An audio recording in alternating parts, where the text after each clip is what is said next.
alas 8 na ng gabi dito, pero maaraw pa din. So, naisipan ko mag-vlog. Kasi wala kami magawa. So, lumabas kami ng bahay. Nandito kami ngayon sa aming, backyard. Oh, tingnan nyo si Uncle. Oh, tingnan, diga? Alas 8 na yan ng gabi, pero nag-ano pa rin siya, haraba. Look how much. So, huwag nyo pansinin yung doon, dito sa may sauna. See? Kasi dyan ko nilalagay yung mga carpet. Tapos may ginagawa kasi dyan si Uncle. So, ayan. Ganito tuwing magsa-summer na.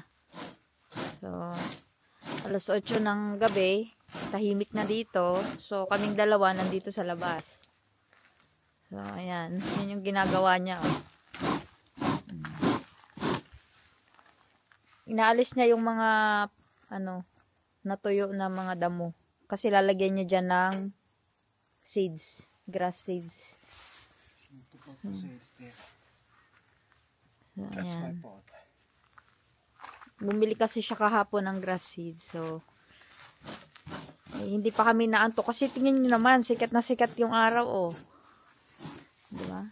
Hindi naman sikat na sikat talaga. At may araw pa, maliwanag pa siya. So, nandun banda yung araw, eh. So, ayan. So, mamaya pa yan lulubog. So, ayan. Sundan natin si Uncle. Yan yung ginagawa niya dito. Alas 8 ng gabi.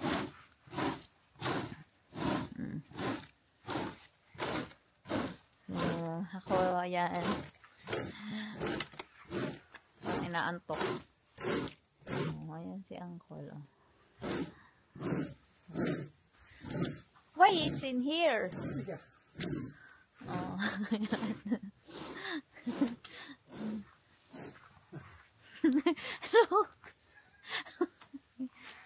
So, lagyan natin dito. So, ayan.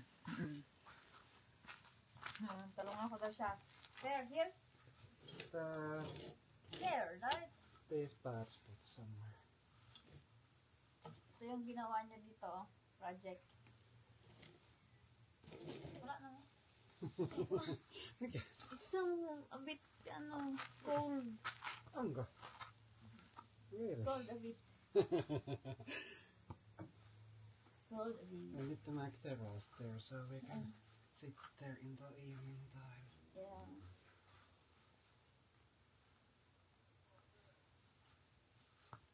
So, yan.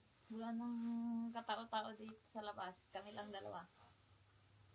Kasi may araw pa kasi. Diba?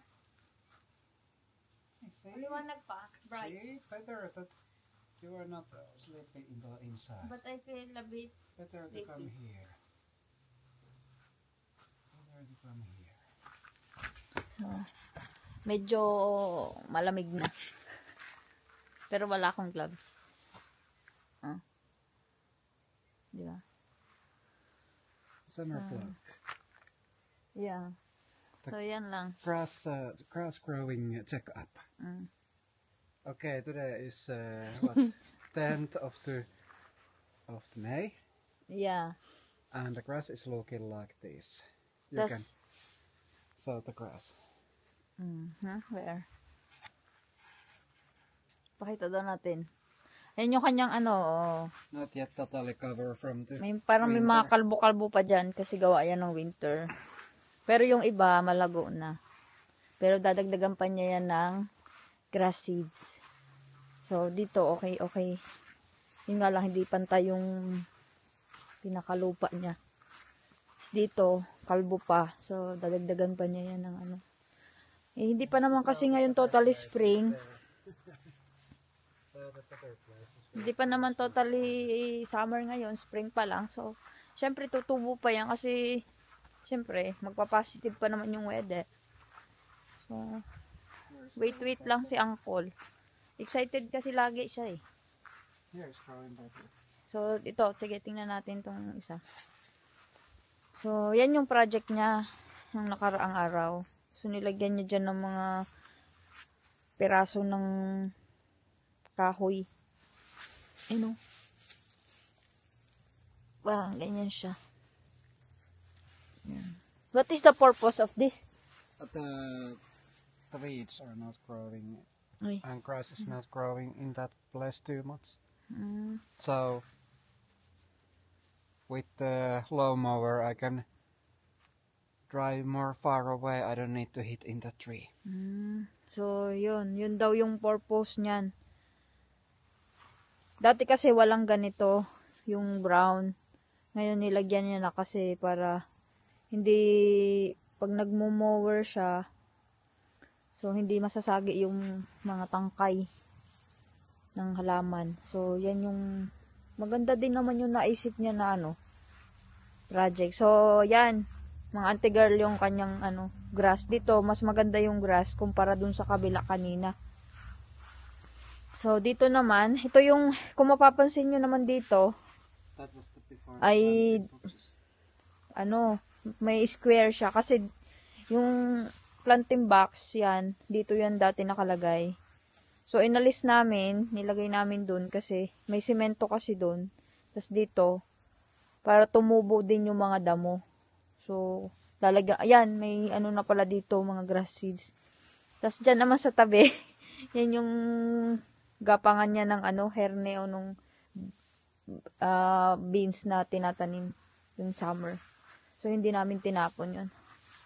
So, ayan, dyan ako magtatanim. Siguro sa June pa. Ngayon kasi medyo malamig pa eh. Tapos ito guys, mga auntie girl, tumubo na yung ewan ko lang kung kita. Ayan yan yung asparagus. Tumubo na siya. Merong isa dito. And then, meron pang isa dito. Yan, maliit pa siya. So, ngayon yung start niya. And then, dito yung isa. Ayan. Ito yung medyo mahaba na. So, dito kasi sa area na to, dyan yung asparagus. Tsaka dito yung sa kabila, kaso matagal pa yan. So, ito kasi matagal na nakatanim. So, ayan, excited na ako mag-harvest ulit. So, siguro end of the this month yan, pwede nang mag-harvest. Siguro, malago na yun. Tingnan natin si Uncle. Anong ginawa niya? Ngayon yung strawberry yan. What did you do? Grass fertilizer. Huh? The love fertilizer. Fertilizer? Yeah, and I'm using the bucket like this. Ay. Fertilizer daw yan, mga auntie girl. So it's easy to... Ay, ganyan pala. Ganyan pala yung ginagawa niya. Fertilizer na kanyang mga damo. So, ayan.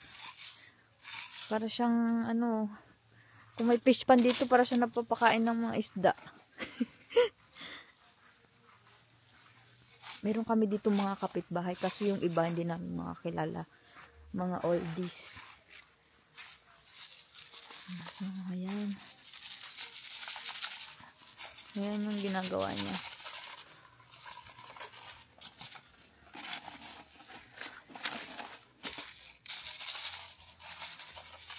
Ang sipag nito ni Uncle eh. Kasi, syempre, mag-summer na. Right? They're so industrious. Yeah. Because it's summer soon. It's so short summer in Finland, so need to keep... Yeah. Meron kaming scaffolding kasi ginagawa pa yung aming wall. So, meron kaming scaffolding dyan.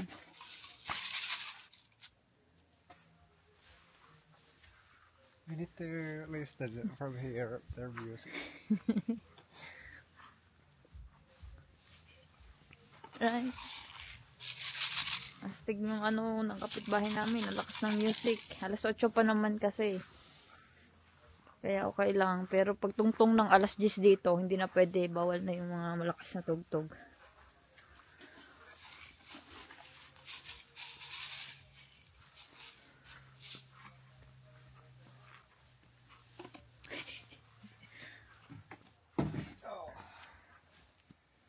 Hyvä.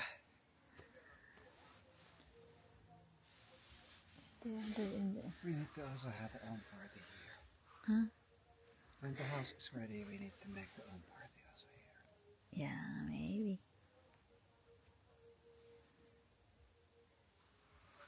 I'm thinking that if I already picked the materials for the terrace, Monday. Monday is possible. Also, because I Maybe need to you go should to- put that inside. That The panel? yellow. No, that yellow thing. Yeah, I can. It's expensive. You should keep it. So, dito kasi, nandyan lahat yung mga It's messed up here.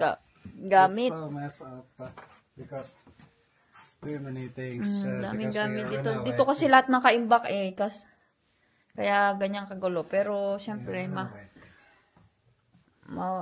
din naman yan. Aayusin din.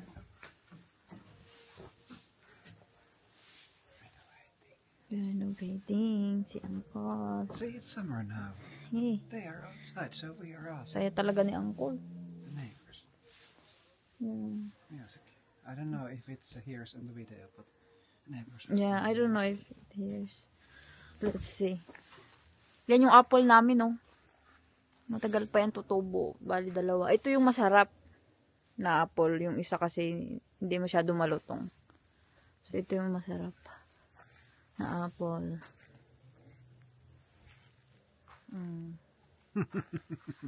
Finish. Pinay. Finish Filipina. So, automatic yung ilaw namin dito pag may dadaan.